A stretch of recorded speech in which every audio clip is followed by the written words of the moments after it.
Crypto has seen its fair share of disasters over the last year, from the insane blow-up of the Terra Luna stablecoin all the way to the collapse of FTX and the ensuing disaster that followed. It's got everybody shouting from the rooftops, there's a massive crackdown coming for the entire crypto industry. I've heard this time and time again, it feels like everybody's saying this, but what if they're wrong, right? What if this kind of crackdown that everybody fears is not actually coming, and that there's a much bigger truth behind this that really nobody's talking about? Because again, some people I think are just totally wrong about this, and some might be even lying to you entirely. I want to offer you a different viewpoint in this video today as a blockchain developer who works this technology on a daily basis and what you need to understand.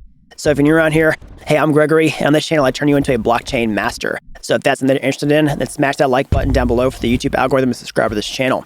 And if you learn how to become a blockchain master step-by-step start to finish, break into the industry, increase your salary well past 100K, I can show you to do that over at dappuniversity.com/bootcamp. All right, so let's jump into this. Let's talk about the big crackdown that's coming for crypto that everybody's worried about. This looks like a lot of different things, whether it's banning crypto outright or putting on some kind of crazy regulations that makes crypto nearly unusable. This has got a lot of people scared about the future of crypto and introduced a lot of uncertainty. But what if we never actually get to that point? And what if all this uncertainty is really the end goal and the actual design? Let me explain. So if we were living in a future where crypto was really thriving, ideally we would have complete clarity on the status of crypto in the eyes of regulators, particularly inside the United States. Because there's a lot of people who are more conservative, who are sitting on the sidelines that don't want to go all in on crypto because, number one, they fear that if they got in the crypto ecosystem, some type of regulation might come down where they couldn't get their money back, or that some type of crackdown would come down the pike that would change people's perception of the entire industry and the value of their assets would essentially collapse. And the widely held view is that some form of crackdown is coming that's going to be really bad based on all the things that have happened over the past year or so, and many others. And then once we have that type of clarity, we can move on from it and become productive. And that everybody who's sitting on the sidelines can now jump in on it. And so now let me offer you an alternative perspective, okay?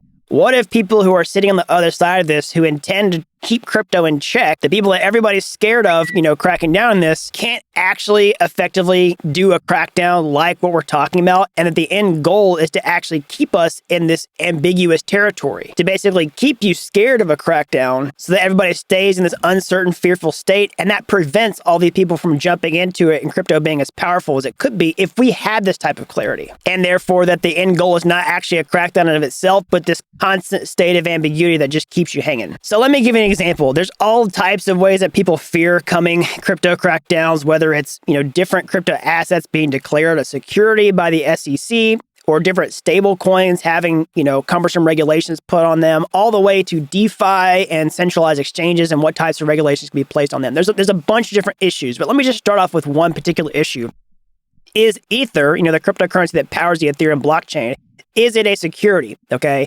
This really has nothing to do with the Terra Luna blow up or the FTX collapse that happened, but this is a long-running issue in the crypto space that has prevented a lot of big players from jumping in on Ether. You've got different viewpoints expressed out there, like Gary Gensler, who presides over the SEC, which basically is the Security and Exchange Commission, which regulates securities. And the popular belief is that he views Ether as a security, but that's a very different perspective from the chairman of the CFTC, which oversees commodities, which views Ether as a commodity. So you have two people in two different positions with conflicting opinions, and this leaves all this kind of ambiguity. But what if the ambiguity is by design? And what if the answer to that is because at this point you actually can't classify Ether as a security? And so the next best move is to just keep this ambiguity on the table and keep you scared and keep you in check. And so one of the reasons I'm using this particular illustration is I just got done watching this video on the Leo Trades channel. You can never go check this out if you want to, but he references an interview from a former SEC attorney talking about how essentially there's a 5-year statute of limitations in place. And at this point,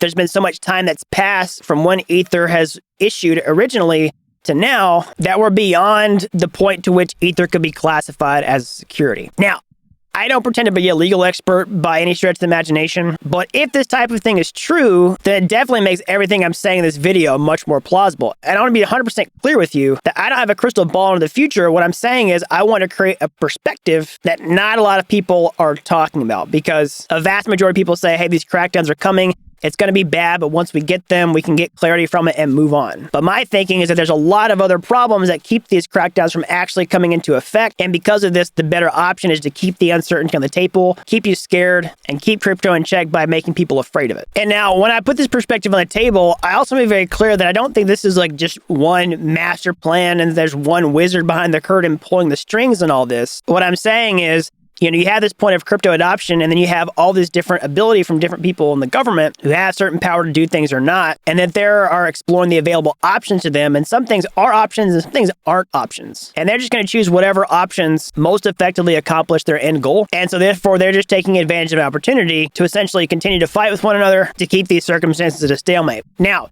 another perspective on this is that that's really just buying time until the inevitable happens, which is at some point, that's potentially a losing battle, okay? And that there'll be some type of, pivot, so to speak. Now, if that does happen, I don't think that we're going to get into a situation where somebody just comes out and says, I was wrong. That's not really in many people's vocabulary, especially not in the government. But never listen to what people say, more listen to what they do.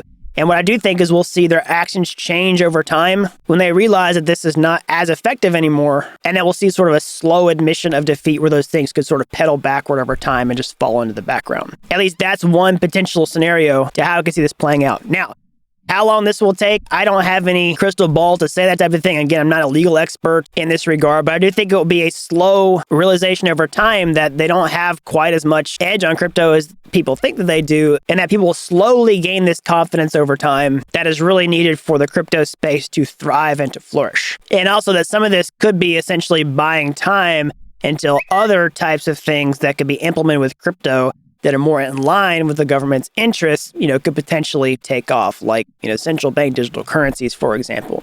Now, with all this being said, what do you do with this information? How is this actionable? Well, number one is sort of just reading between the lines and saying like, okay, we've been talking about crypto crackdowns coming for a really long time, even before all this, especially with like Ether as a security.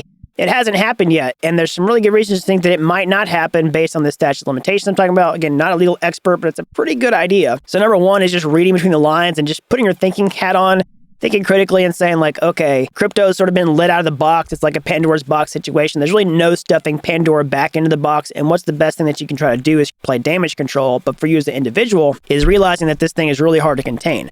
Now, number two, nothing I've said in this video is not be financial advice. Like, I'm not saying based on information, it's time to just put all your eggs in the crypto basket and buy a bunch of crypto and just sit back and wait. But I do think the best way for people to make a life-changing result with crypto is to get into the industry, acquire technical skills, and work in crypto, work in Web3, particularly as a blockchain developer. And so for you, these types of regulations don't materially affect the opportunity because there's always going to be ways to create this technology. I don't really see a future where they just outright ban this stuff. We could see some crackdowns, sorts of regulations about what you can and can't do with it. But based on this, I would say if that's your end goal is to continue on in that industry with confidence and not really be too scared of this stuff. At least that's the rules that I personally play by. I got into crypto back in 2017, but honestly, the uncertainty about whether crypto would really even exist in the future was way worse than it is now, and made a massive bet on that and was super glad that I did because it's completely changed my life.